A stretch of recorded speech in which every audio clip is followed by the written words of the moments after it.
MP सरकार के वरिष्ठ मंत्री विजय शाह के बाद अब मोहन सरकार के पशुपालन मंत्री लखन पटेल और दमोह सांसद राहुल लोधी ने भी शाह के बयान का समर्थन करते हुए कहा है कि तमाम स्कूलों और मदरसों में राष्ट्रगान और झंडा वंदन जरूर होना चाहिए। वहीं उन्होंने अपना सख्त रुख दिखाते हुए कहा है कि भारत राष्ट्र में रहना है तो संविधान को मानना पड़ेगा। वहीं इस बयान के बाद अभी तक कोई विरोध या किसी अन्य की कोई प्रतिक्रिया इस मामले में सामने नहीं आई है।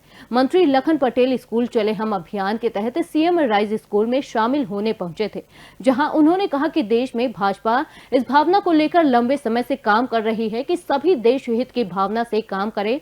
वहीं कश्मीर में धारा 370 हटाना इसका उदाहरण है और विजय शाह ने जो मांग की है वो उसका समर्थन करते हैं।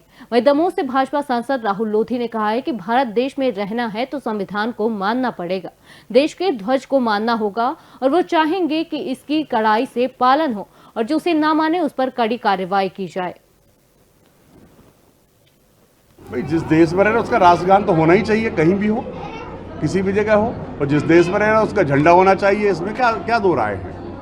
तो आपने देखा होगा, हम लोग तो उस पर कब से भारतीय जनता पार्टी कब से लड़ रही है।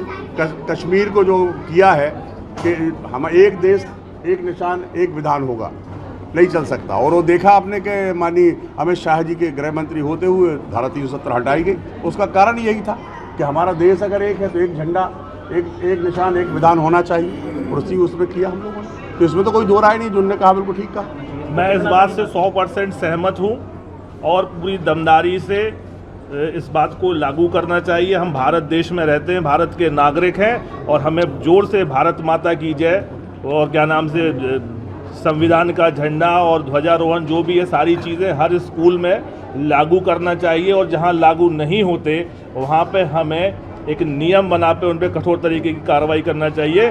भारत देश में रहना होगा तो संविधान को मानना होगा, भारत के झंडे को मानना होगा, और राष्ट्रगान हर स्कूल हर विद्यालय में ये होना चाहिए। इस बात को तय करने के लिए मैं भी माननीय मुख्यमंत्री जी से आग्रह और निवेदन करूँगा।